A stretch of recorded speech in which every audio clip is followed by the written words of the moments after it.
kita sudah bingung sama partner. Gimana ya? Ini kalau orangnya datang ke rumah, kira-kira orangnya bisa percaya nggak ya sama kita, gitu kan? Kira-kira orangnya bisa percaya nggak sama kita, gitu kan? Lalu itu saya berdoa, Tuhan tolong bukakan jalan, ya kan, gitu kan? Nah, orangnya orang dari Jakarta, lalu orang sampai melanin untuk datang ke Surabaya, untuk datang ke rumah tempat kita bekerja. Waktu perjalanan orangnya mau sampai, itu terjadi hujan yang sangat deras. Dan waktu orangnya mau sampai, ada pohon tumbang di dekat rumah saya. Oh, nggak bisa lewat orangnya. Dan orangnya nggak bisa lewat, dan orangnya telepon kita, sorry, aku nggak jadi datang wis, aku nggak jadi datang ya ke sana, gitu. Shalom semua, welcome to Market Wisdom. Masih bersama saya Fandi dan saya Vika. Yes.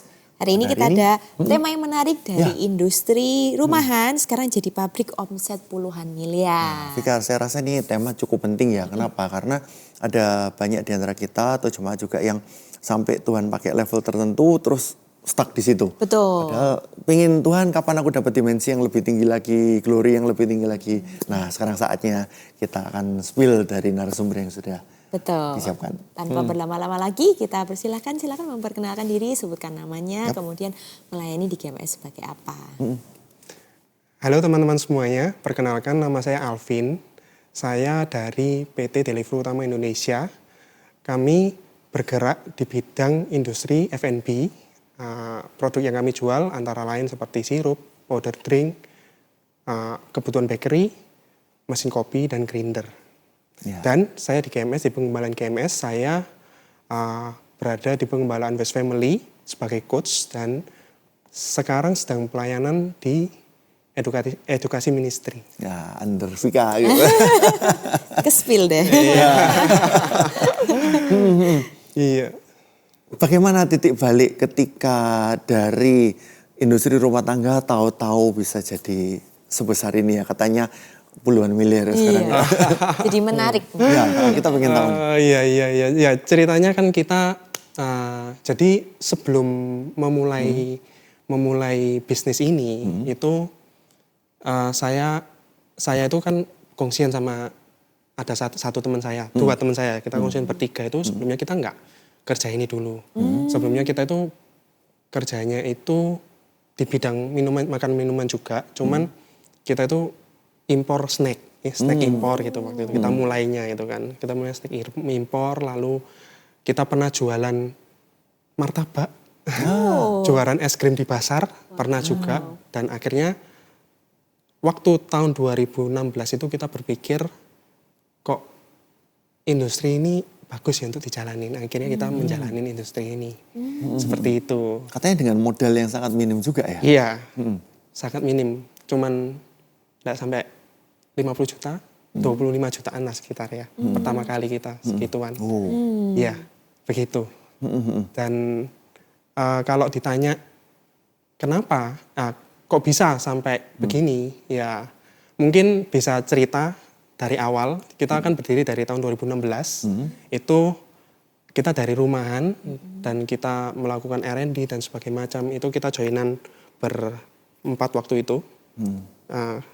Kita bertiga yang sebelumnya itu, yang satu ini kebetulan kenal dia expert di bidang untuk pengolahan makanan dan minuman, memang jurusannya itu. Lalu kita bersama-sama akhirnya membangun perusahaan ini. Awalnya pasti susah memulai suatu pekerjaan, pasti berdarah-darah. Dan kita berdarah-darahnya 2 tahun. Nah, berdarahnya maksudnya sampai minus gitu ya? Minus, soalnya terus jualan juga tidak menghasilkan. Jualannya juga kurang bagus, kemasannya nggak bagus. Karena masih manual semua gitu? Masih dituangin sendiri gitu? Iya, betul.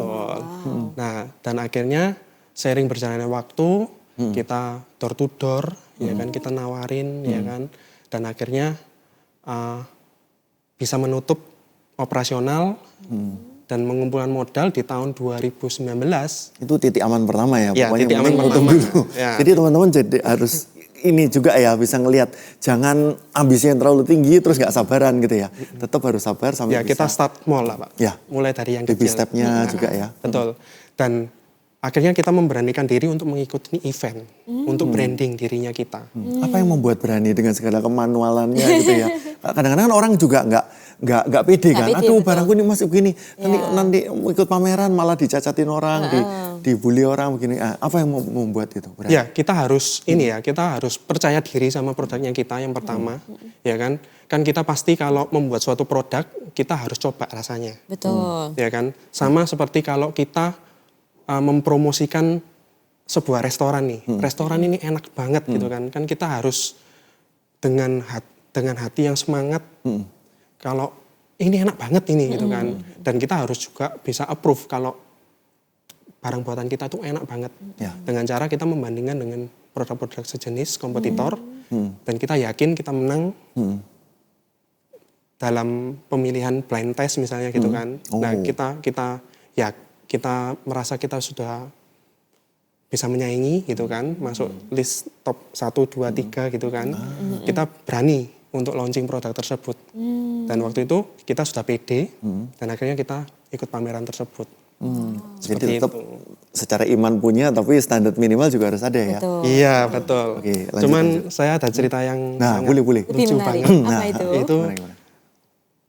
saya itu berpikir kalau ternyata kerja keras itu kita harus kerja keras untuk mencapai suatu proses, tapi juga butuh perkenanan Tuhan dalam menghadapi hal tersebut. Singkat cerita, kita itu dihubungi sama salah satu franchise minuman terbesar di Indonesia pada saat itu. Waktu itu dia mencoba produk kita dan dia tertarik. Dia tertarik karena kita juga bisa customize produk. Ini setelah ikut pameran itu ya? Ya setelah ikut pameran. Jadi harus berani ikut pameran dulu ya, Iya. supaya dikenal publik. Nah, ini nextnya ya, Iya. lanjut. Nah, waktu itu kita sudah bingung sama partner. Gimana ya? Ini kalau orangnya datang ke rumah, Masih kira-kira industri rumah orangnya tangga bisa ya? percaya nggak ya Lihat sama kita, workshopnya, gitu iya. kan? Kira-kira orangnya bisa percaya nggak sama kita, gitu kan?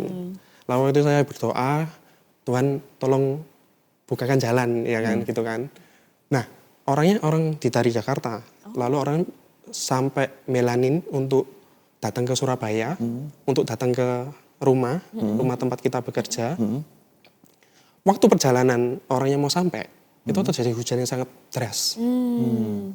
Dan waktu orangnya mau sampai, ada pohon tumbang di dekat rumah saya. Oh, nggak bisa lewat orangnya. Dan orangnya nggak bisa lewat, dan orangnya telepon kita, sorry, aku nggak jadi datang wis. Aku nggak jadi datang ya ke sana, gitu. Tapi aku tetap ambil. Oh, Dari sana aku plot kayak, twist ya. itu kayak, wih ini benar-benar sekali. jalan Tuhan banget ya. Iya. Kok ini yang khotbah-khotbah yang ngomong Tuhan itu mengendalikan feng shui. Ya. itu Iya, iya. benar-benar terjadi dalam hidup saya gitu kan. Benar-benar Tuhan itu mengatur angin dan hujan, menumbangkan pohon Ya. sehingga orang tersebut itu, padahal kita ya di tempatnya kita sudah mempersiapkan sebaik mungkin ya untuk diaudit gitu kan. Tapi ya jalannya Tuhan memberikan semudah itu. Diberikan hujan, pohon tumbang dan orangnya order gitu. Dan dari sana banyak orang-orang mengenal produk kita dan banyak franchise-franchise lain yang mengambil produk kita. Dan hal tersebut yang membuat kita ada sampai saat ini. Seperti itu. Tapi sebenarnya yakin juga kan kalau orangnya ternyata beneran datang dengan segala persiapannya kan tetap walaupun Tetap ini saya yakin tetap yakin lah. betul, walaupun ini ada satu intervensi spesial dari Tuhan, tapi bukan kita nggak sampai seadanya terus orang kita memang kita kan standarnya kita memang sudah halal. yes. Waktu rumah tangga kita PRT, sekarang kita di pabrik kita sendiri kita sudah BPOM. Nah susah nggak ngomong tentang itu ngurusnya. Beberapa teman kan juga apalagi kemarin COVID kan orang jual frozen, jual apa, tapi kan akhirnya mereka terhalang di situ dan nggak bisa jadi besar. Gitu. Ya seharusnya memang kalau pertama kali kita memulai sebuah industri makanan dan minuman mengurus perizinan itu ada kesusahan. Nah itu apakah harus diurus dari awal? Atau mungkin sampai level tertentu baru kita mikirin untuk ngurus halal dan BPOM? Memang harus diurus dari awal. Oh, harus dari awal ya. Karena itu adalah standar yang ada di Indonesia. Ya. Dan itu sebenarnya tidak susah, cuman detail. Ya kan, kayak jarak dari tembok saja dihitung. Peletakan barang itu dihitung. Gitu. Jadi memang harus benar-benar mengikuti, dan pemisahan produk itu bahan baku, bahan bungkus itu memang harus dipisahkan. Memang seperti itu. Memang harus lebih detail untuk melakukannya gitu. Seharusnya kalau dibilang susah, enggak susah. Gitu. Dan harus comply ya dengan detail-detail itu dan ya. memang proses birokrasinya memang agak lama, gitu aja sih. Tapi nggak susah. Tapi sembari menunggu sertifikasi itu keluar, tetap boleh berbisnis kan? Gitu atau Nggak boleh, Pak. nggak boleh? Iya, Oh, jadi memang harus sudah ngurus siapin semuanya dulu, Iya. baru Sudah nunggu. ready semuanya. Betul, Iya. betul. Ah, Memang butuh waktu memang untuk mengurus semuanya itu. Berapa lama kalau boleh tahu ngurus BPOM-nya ini? 3-6 bulan. Itu untuk satu produk aja? Iya. atau Untuk Kalau bisa BPOM memang berapa? per produk sama tempatnya yang disurvei. Oh. Seperti itu. I see. Jadi kalau memang dari awal memang sudah punya visi untuk jadi besar, ya uruslah dari awal gitu ya. Iya. Jangan di tengah-tengah Jangan baru setengah-setengah, gerubak-gerubuk gitu. untuk cari-cari izin gitu kan. Betul. Ayo lanjut. Iya, mungkin mau sharing sedikit juga. Kita in the end kita kongsian berlima. Kita memang satu investor yang 4 bekerja. Oh. Gitu. Jadi ya pada saat tertentu kita butuh investor dan akhirnya kita memutuskan untuk mengambil investment tersebut. Seperti itu. Nah, mumpung sebenarnya sekalian kita nanya ya gitu. Susah nggak sih urusan dengan investor? Kadang-kadang kan pas memang kalau nggak klik ada investor yang kaku, kadang-kadang ada yang investor yang bisa menjanjikan banyak di depan, ternyata realisasinya Beda. pelit atau hemat gitu ya. Nah itu gimana ya, suka dukanya dengan investor? Sebenarnya kalau dengan investor kebetulan teman sendiri, jadi nggak ada masalah. Dan mungkin lebih cerita ke kongsian aja ya. Mungkin di antara teman-teman mungkin yang ada kongsian itu yang perlu dipertimbangkan adalah komunikasi yang pasti. Soalnya setiap pribadi ini kan mempunyai keberbedaan masing-masing dan ada yang bisa mengungkapkan langsung, mengungkapkan pendapatnya langsung, ada yang memendam. Nah, sebaiknya yang memendam ini jangan. Soalnya biasanya masalah besar dipendam karena masalah kecil jadi meledak. Jadi sebisa mungkin dikomunikasikan apapun masalahnya, jangan dipendam. Lebih ke sana sih challenge-nya untuk berkongsi. Sekarang saatnya kita mendengarkan apa yang menjadi prinsip firman Tuhan pada sesi pada hari ini.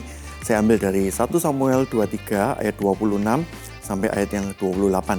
Saul berjalan dari sisi gunung sebelah sini dan Daud dengan orang-orangnya dari sisi gunung sebelah sana. Daud cepat-cepat mengelakkan Saul, tetapi Saul dengan orang-orangnya sudah hampir mengepung Daud serta orang-orangnya untuk menangkap mereka. Ketika seorang suruhan datang kepada Saul dengan pesan, segeralah undur sebab orang Filistin telah menyerbu negeri. Maka berhentilah Saul mengejar Daud dan pergi menghadapi orang Filistin. Itu sebabnya orang menyebut tempat itu Gunung Batu Keluputan. Jadi pada saat ini kita bisa melihat ya, Saul sebenarnya udah hampir-hampir saja untuk bisa menangkap Daud. Dan kalaupun itu terjadi, kita nggak bisa ngerti sekarang endingnya seperti apa. Tapi ketika pada waktu itu Saul begitu hendak menangkap Daud, memang ada intervensi dari Tuhan. Itu ada beberapa di antara kita yang selama ini mungkin kita sudah mencoba untuk membangun bisnis kita sedemikian rupa, mulai dari 0 ataupun mulai dari 1 gitu ya. Tapi kita masih stuck sampai ke satu titik yang itu aja. Kita nggak bisa melampaui hal itu dan kita tidak bisa melompat ke dimensi Tuhan yang lebih tinggi lagi. Apa yang terjadi sebenarnya? Saul memang ada stuck di titik itu aja. Kita bisa lihat betapa besarnya ambisi Saul. Bahkan harusnya pada waktu itu Saul bisa kan untuk ngurusin yang lain-lain. Dia habiskan semuanya itu hanya untuk mengejar seorang menantunya yang namanya Daud ini. Kita bisa lihat akhirnya Tuhan juga tidak mengizinkannya. Yang pertama pastinya karena Saul tidak bersama dengan Tuhan. Roh Tuhan sudah meninggalkannya.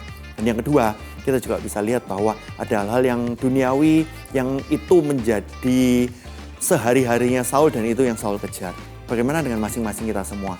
Kalau kita tidak melibatkan Tuhan dalam kehidupan kita, dalam kehidupan bisnis dan karir kita, Tuhan tentunya tidak akan bisa jauh lebih dalam kehidupan kita. Yang kedua, apakah fokus kita selama ini cuman hanya untuk hal-hal yang lahiri aja? Kita tidak bisa melihat visi Tuhan yang lebih dalam lagi. Mari kita bersama-sama kerjakan apa yang jadi visi Tuhan dan kita bisa melihat bagaimana Tuhan memimpin hidup kita dan membawa kita ke satu glory dan satu glory yang lain karena perkenan dan kehendak Tuhan. Tuhan Yesus memberkati.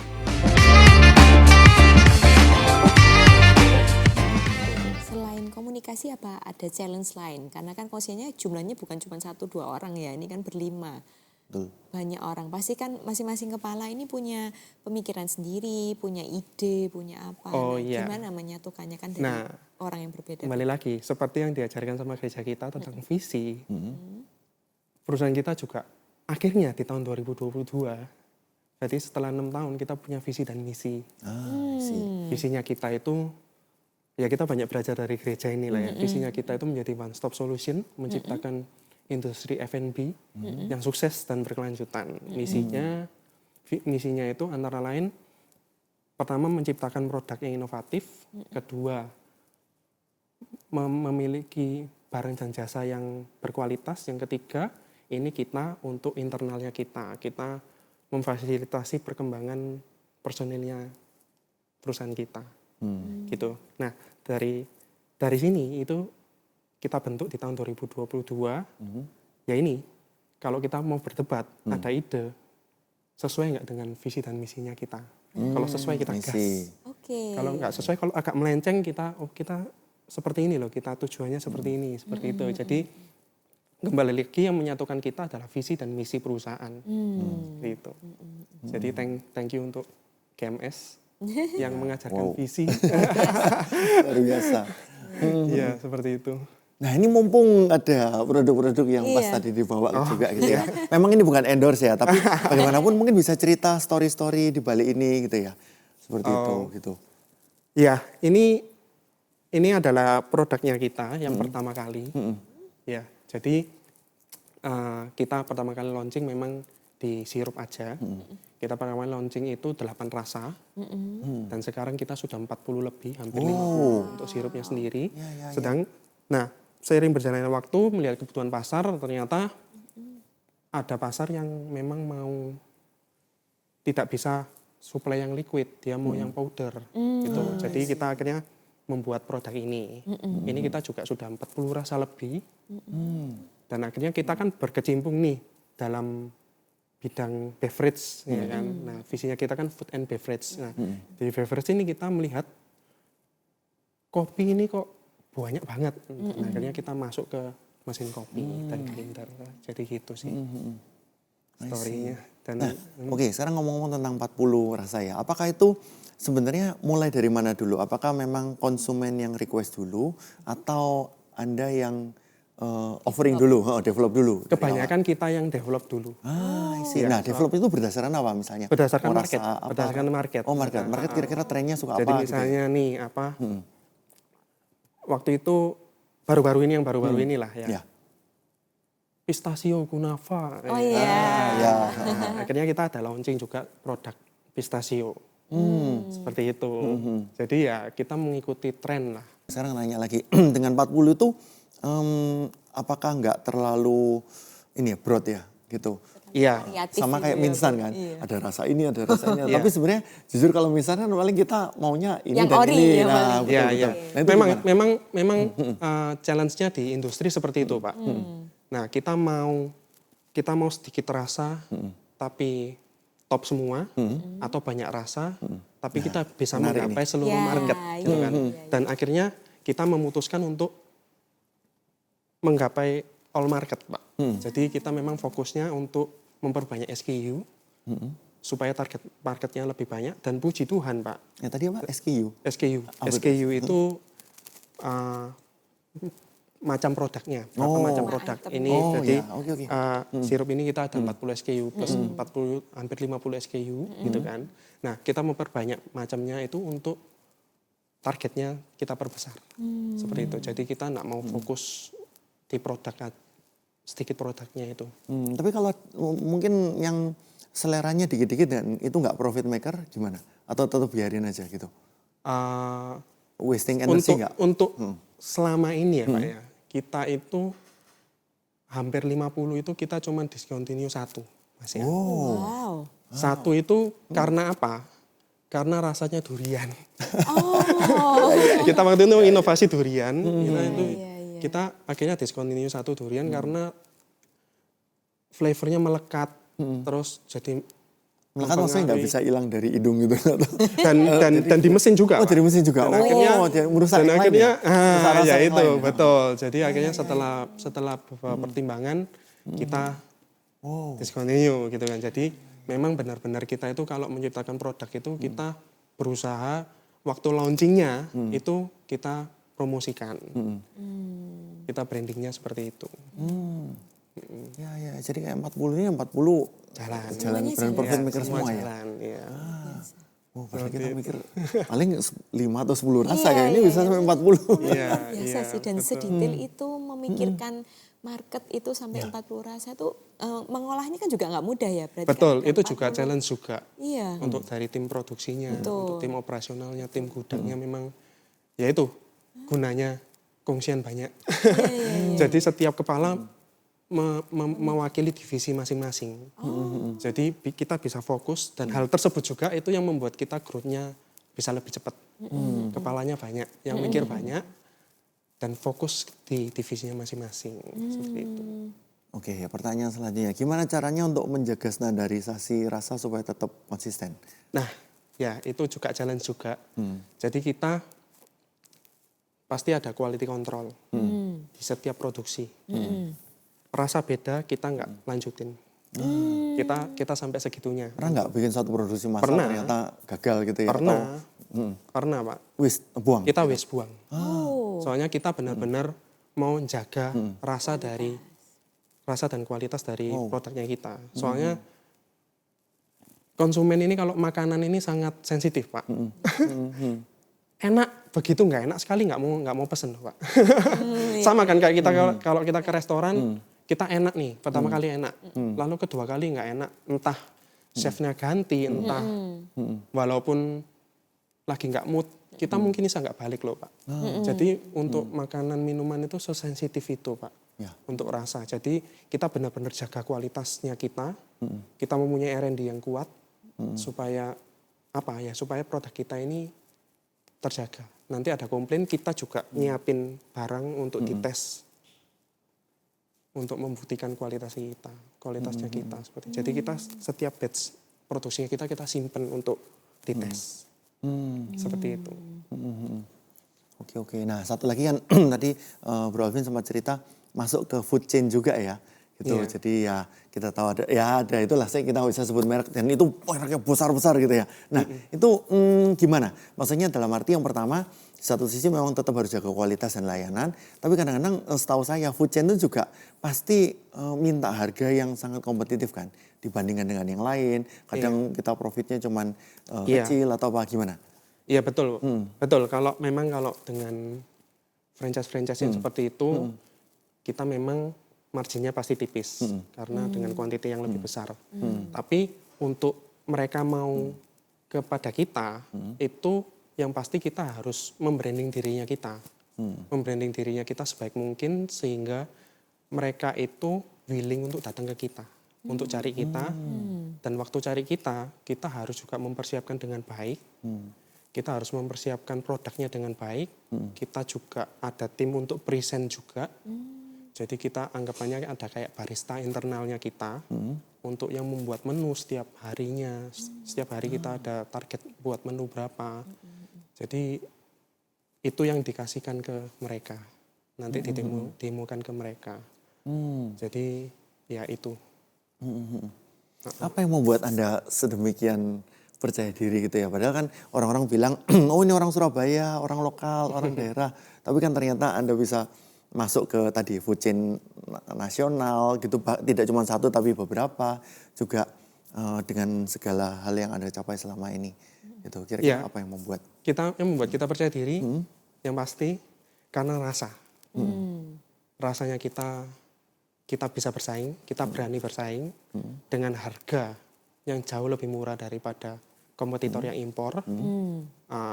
Dan yang membuat kita percaya diri adalah karena kita sudah bawa banyak produk dan karena kenalan kita juga sudah banyak.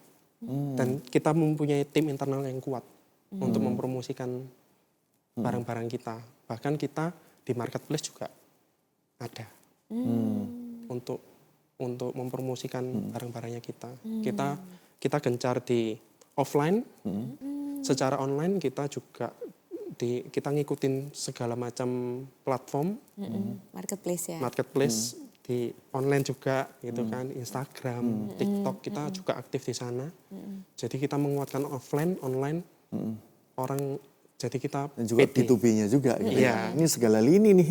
Iya, jadi kita benar-benar tim internal kita benar-benar bekerja keras untuk membranding ini perusahaan kita. Iya, seperti itu.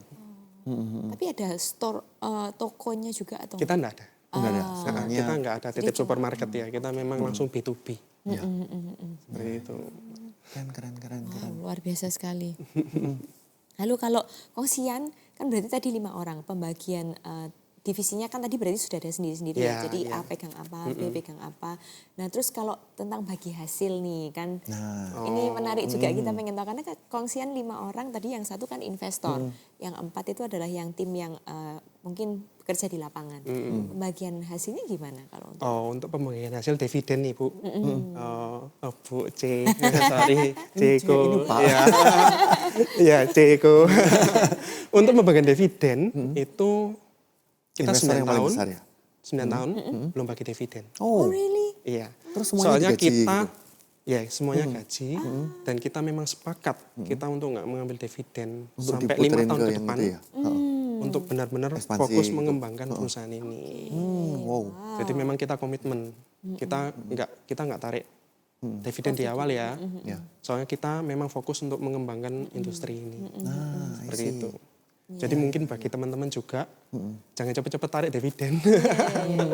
Gitu sih. Soalnya kita harus fokus ngembangin produknya kita. Growth-nya harus dinaikkan terus, jangan dihambat. Kalau narik keuntungan kan nanti menghambat itu. Nah itu teman-teman, jadi jangan misalnya berbuah dikit itu langsung ambil buahnya. ntar pohonnya nggak bisa jadi gede gitu kan. Betul. Jadi nggak bisa expand ya. Iya. Ya, oke, keren. Saya rasa ini kita udah belajar banyak ya. Ini ilmu daging nih beneran. Gitu. Dan mungkin ada closing statement atau apa sebelum nanti Bro Alvin akan mendoakan teman-teman yang sekarang mungkin dalam posisi yang masih industri rumah tangga yang punya mimpi untuk bisa jadi lebih besar lagi. Gitu. Closing statement. Ya, kesimpulan atau pesan-pesan gitu. Mungkin buat teman-teman yang lagi menjalani bisnis, jangan takut untuk melangkah. Jangan takut untuk melangkah dan jika ingin mempunyai partner, jangan takut untuk percaya sama partner. Untuk investor, minta hikmat Tuhan untuk mendapatkan investor dan jalani dengan semangat. Jangan takut rugi, ya kan? Dan harus tetap percaya dengan produk yang kita jual. Ya, memberikan yang terbaik. Seperti itu sih. Oke, thank you so much Alvin. Bisa tutup doa untuk teman-teman yang sedang kepengen usahanya lebih maju. Mari kita berdoa ya. Tuhan Yesus, terima kasih Tuhan untuk kesempatan yang telah Engkau berikan Tuhan.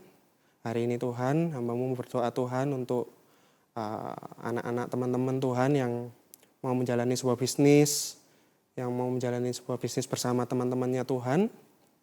Engkau berikan hikmat Tuhan pada mereka Tuhan dalam memilih bisnis. Engkau berikan hikmat mereka untuk dapat melihat peluang yang baik dalam bisnis ini. Engkau berikan akal budimu Tuhan untuk menjalani prosesnya Tuhan. Biarlah Tuhan pekerjaan yang mereka jalani Tuhan dapat maju. Engkau berikan inovasi-inovasi yang baru kepada mereka Tuhan untuk menjalani bisnis mereka Tuhan. Berdoa Tuhan untuk teman-teman Tuhan. Engkau proses Tuhan diri mereka Tuhan untuk dekat dengan Engkau Tuhan. Biarkan Tuhan mereka dapat menjalani pekerjaan ini dan berjalan bersama Engkau Tuhan. Sehingga Tuhan perjalanan yang mereka lakukan, struggle mereka yang mereka alami Tuhan, biarlah mereka dapat menyerahkan seluruhnya pada Engkau Tuhan. Buat mereka Tuhan, bergantung pada Engkau Tuhan, dan biarlah mereka melakukan sekuat tenaga apa yang mereka bisa lakukan, dan Engkau memberikan perkenanan atas pekerjaan mereka Tuhan. Terima kasih Tuhan, Engkau sertai mereka, teman-teman Tuhan, dan Engkau menjadi berkat, menjadikan mereka sukses Tuhan di bidang marketplace, dan sukses Tuhan mengikuti jalan-Mu Tuhan. Terima kasih Tuhan, dalam nama Tuhan Yesus, haleluya, amin. Amin. Ya. Thank you so much buat hari you. ini. Iya, Sesi kita thank you mungkin hari juga. ini sudah selesai. Jangan lupa like, share, dan subscribe karena masih banyak topik-topik yang menarik yang akan kita bahas di pertemuan ke depan. Jangan lupa juga untuk follow dan update informasi terkini dari Viskon di Instagram @gmsviskon. Okay, see you and See you. God bless you. Bye-bye, God bless.